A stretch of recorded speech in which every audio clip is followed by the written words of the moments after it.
Hello, good morning students. 11th class में बेटा अपने पास जो टॉपिक चल रहा है वो है बाइनोमियल थ्योरम। बाइनोमियल थ्योरम में एक्सरसाइज 8.1 हम कंप्लीट कर चुके हैं। एक्सरसाइज 8.2 के 6th क्वेश्चन तक हो चुके हैं। अब इसके क्वेश्चन नंबर 7 में चलते हैं। देखिए क्वेश्चन नंबर 7 में आपसे जो एक्सपेंशन दे रखे है वो ये है 1 minus 2x cube plus 3x raise to power 5 into 1 plus x raise to power 8। ये तो एज इट इज रहेगा। यहाँ पर a plus B raise to power n का फॉर्मूला लगाते हुए जब आप सोल्व करेंगे तो आपके पास हो जाएगा बेटा 8c0 1 रेज टू पावर 8 लिखने की जरूरत नहीं क्योंकि 1 की कुछ भी पावर हो 1 ही रहेगा, plus 8c1 1 raise to power 7 into 1/x plus 8c2 a raise to power 6 into इसका होल स्क्वायर प्लस 8c3 इसका क्यूब हो जाएगा बेटा, ठीक है, इसका क्यूब हो जाएगा और इसकी पावर एक और कम होती जाएगी तो 1 की पावर एक कम होती जाएगी तो 1 की कुछ भी पावर 1 ही रहेगा। बट जो 1/x है यहाँ पर 0 पावर या 1 पावर 2 पावर 3 पावर 4 पावर 5 6 7 8 इस तरीके से है। क्योंकि बाइनोमियल एक्सपेंशन आप ऑलरेडी जानते हो, फिर भी आपको एक बार दोबारा बता दिया जाता है। a plus B raise to power n ये किसके इक्वल होता है nc0 a raise to power n plus nc1 a raise to power n minus 1 into B raise to power 1 plus nc2 a raise to power n minus 2 into B square and so on. और last में आपके पास आ जाएगा ncn b raise to power n। इस तरीके से ये बेटा बाइनोमियल एक्सपेंशन है। इस रिजल्ट के अकॉर्डिंग आप कितनी भी बड़ी पावर को सोल्व कर सकते हो बाइनोमियल थ्योरम के अकॉर्डिंग। क्लियर है। अब आपसे केवल x का कोएफिशिएंट पूछा गया है। वैसे तो हम यहाँ पर 9 टर्म्स हैं, 9 टर्म्स को इन 3 टर्म्स से मल्टीप्लाई करेंगे तो टोटल 27 टर्म्स होंगे, ठीक है। बट आप केवल वो देखिए जहां से x बनता है। 1 को आप किसी भी टर्म से मल्टीप्लाई करेंगे तो x नहीं बनेगा। माइनस 2x क्यूब को आप इस टर्म से मल्टीप्लाई करेंगे तो नीचे x स्क्वायर है ऊपर x क्यूब है, x आएगा कि नहीं आएगा, इसलिए उसका कोएफिशिएंट होगा -2 इंटू 8c2। अब इस टर्म को इस लास्ट टर्म से जब मल्टीप्लाई करेंगे तो यहाँ पर तो x की पावर 5 है, यहाँ पर 1/x रेज टू पावर 4 है। जब आप मल्टीप्लाई करेंगे तो x की सिंगल पावर आएगी आपके पास। क्लियर है। तो बेटा यहाँ से तो है 3 और यहाँ से है 8c4।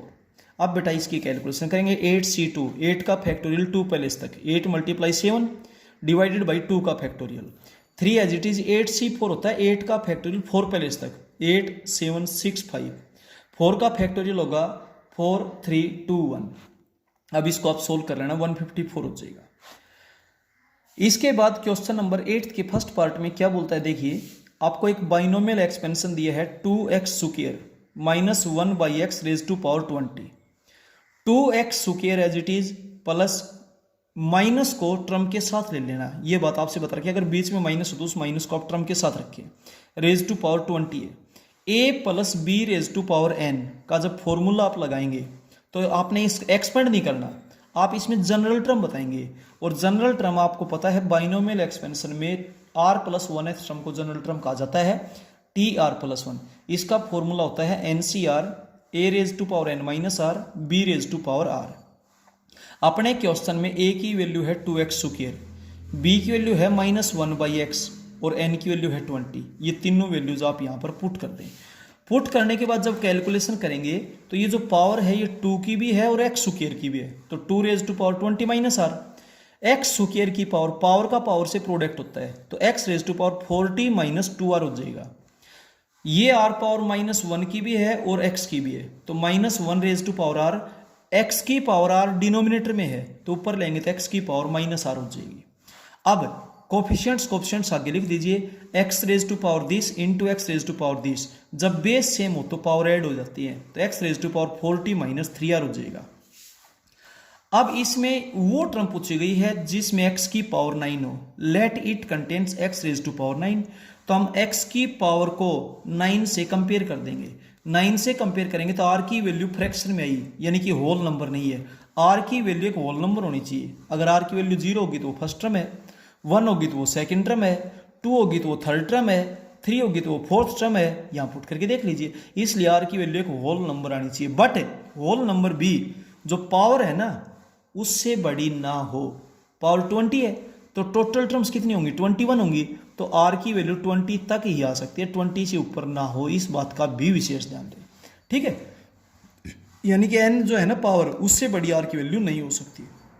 तो इसका मतलब बेटा there is no term having x raise to power 9, इसका मतलब इसके एक्सपेंशन में ऐसी कोई टर्म होगी नहीं जिसमें एक्स रेज टू पावर क्या है 9। अब चलते हैं नेक्स्ट 8th क्वेश्चन का सेकंड पार्ट। इसमें जो बाइनोमियल एक्सपेंशन दिया वो दे रखा 3x square minus 1/2x raise to power 9।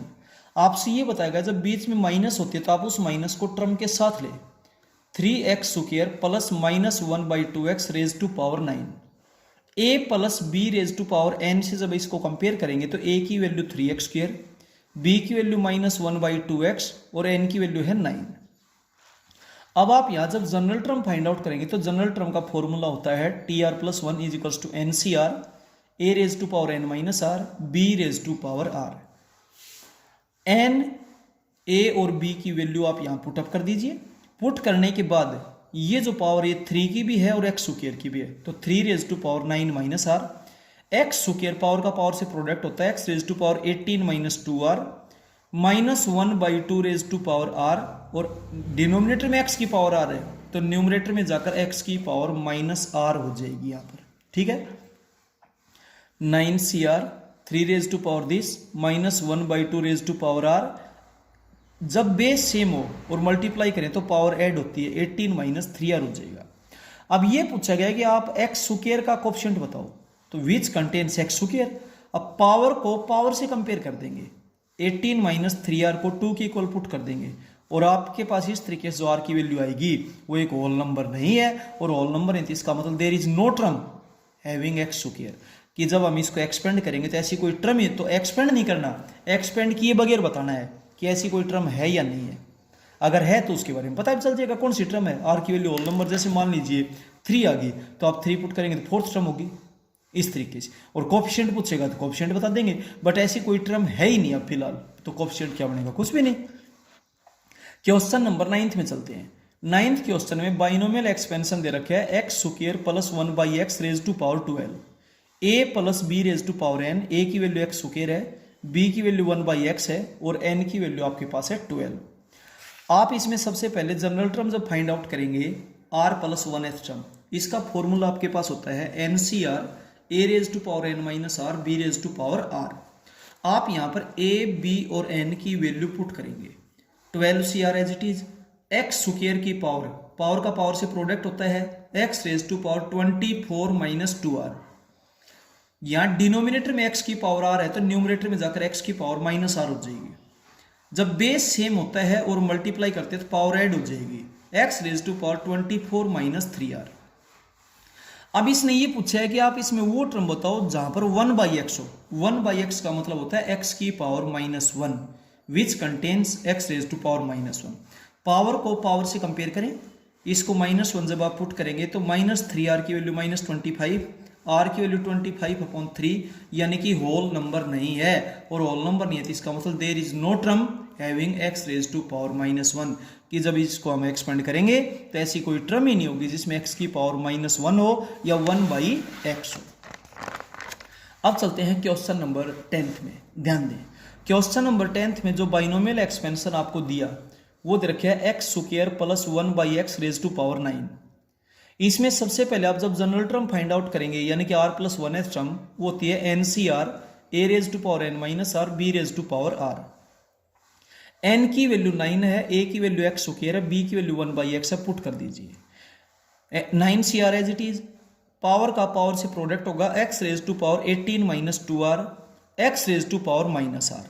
जब मल्टीप्लाई करते हैं और बेस सेम हो तो पावर ऐड होती है, 18 माइनस 3r। क्लियर। अब इसने कहा कि ये टर्म इंडिपेंडेंट ऑफ x है।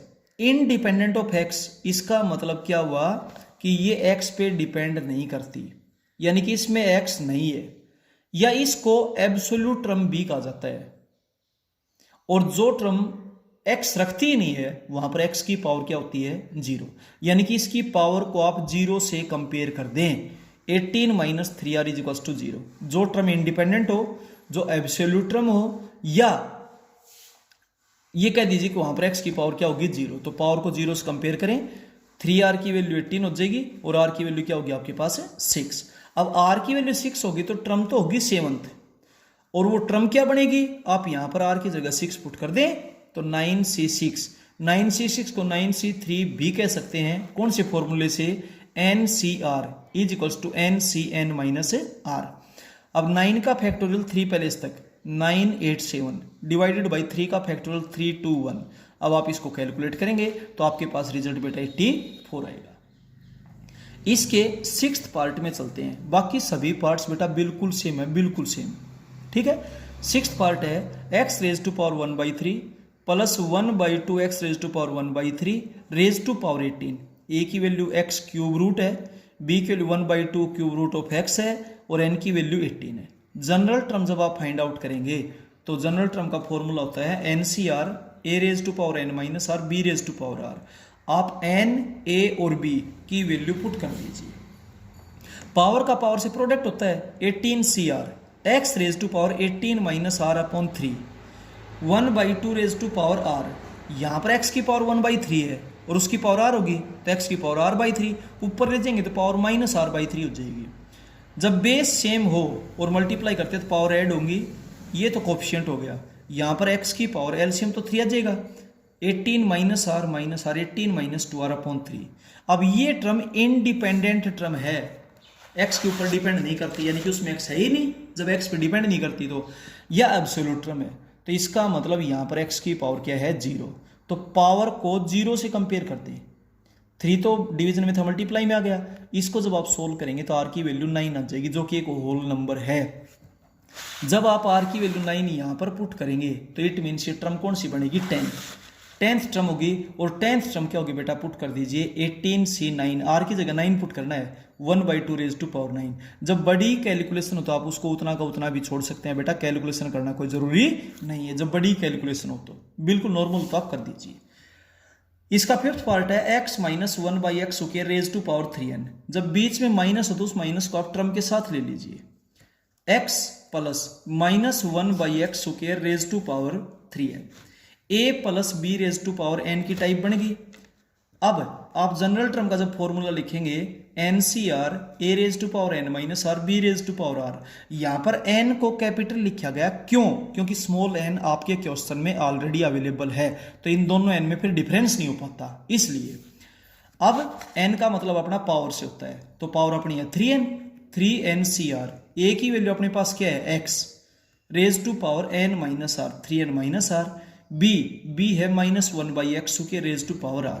इसलिए n को कैपिटल N लिखा गया क्योंकि स्मॉल n ऑलरेडी अवेलेबल है, फिर दोनों में डिफरेंस नहीं हो पाता। यहाँ भी हम n स्मॉल n, यहाँ भी स्मॉल n, तो स्मॉल n का मीनिंग क्या है, तो अब कैपिटल N का मीनिंग स्मॉल 3n है। अब बेटा ये as it is x raise to power 3n minus r minus 1 raise to power r, x की पावर -2 और उसकी पावर r, x की पावर -2r हो जाएगा यहाँ पर। अब दोनों जगह बेस सेम है, पावर ऐड कर देना, x raise to power 3n minus 3r। अब ये इंडिपेंडेंट टर्म है या एब्सोल्यूट टर्म है, तो इसका मतलब x की पावर क्या होगी 0, और जब x की पावर 0 होगी तो आप पावर को 0 के इक्वल पुट कर दो, तो इस तरीके से आपके पास r की वैल्यू क्या आ जाएगी n, और n एक होल नंबर है क्योंकि पावर भी तो एक होल नंबर है, इसलिए। अब आपके पास जब r की वैल्यू n है तो इसका मतलब वो n प्लस 1th टर्म होगी जो इंडिपेंडेंट टर्म होगी। r की जगह पर n पुट कर दें और बेटा सीधे यहां पर आ जाइए, तो आपके पास हो जाएगा 3NCN minus 1 raise to power n, और यहां पर जब r की जगह n पुट करेंगे तो x की पावर 0 और 1 होता ही है, इंडिपेंडेंट टर्म होगी। अब बेटा आप यहां पर NCR का फॉर्मूला लगाएंगे तो 3n का फैक्टोरियल, n का फैक्टोरियल, 3n माइनस n यानी कि 2n का factorial, minus 1 raise to power n as it is. इतना ही छोड़ दीजिए बेटा, ये आपके पास आंसर हो जाएगा। तो इस टाइप के सभी क्वेश्चंस इस तरीके से सोल्व हो पाएंगे। इनको बेटा यूं सोल्व करें, जनरल टर्म का फॉर्मूला आपको पता होना चाहिए, बाइनोमियल एक्सपेंशन आपको मालूम होना चाहिए। इंडिपेंडेंट टर्म का मतलब होता है x की पावर 0 है, इंडिपेंडेंट टर्म उस टर्म को बोलते हैं जिसमें x होता ही नहीं है, ठीक है, इस तरीके से। और बेटा अगर x की पावर, जैसे ये कहेगी 1/x स्क्वायर को कंटेन करता है, इट मीन्स x की पावर -2 को कंटेन करता है, 1/x क्यूब को कंटेन करता है, 1/x क्यूब का मतलब x रेज टू पावर -3 को कंटेन करता है। इस तरीके से बेटा आप उसको सॉल्व करेंगे और फिर भी किसी टाइप की कोई प्रॉब्लम अगर आपको आए तो या तो बेटा नेक्स्ट डे जो मीटिंग में पूछेगा, व्हाट्सएप पे पूछेगा या फोनिकली पूछेगा, लेकिन बेटा प्रॉब्लम जो भी आए उसके बारे में जरूर डिस्कस करें, नोटबुक को अपडेट करें। Okay, thank you.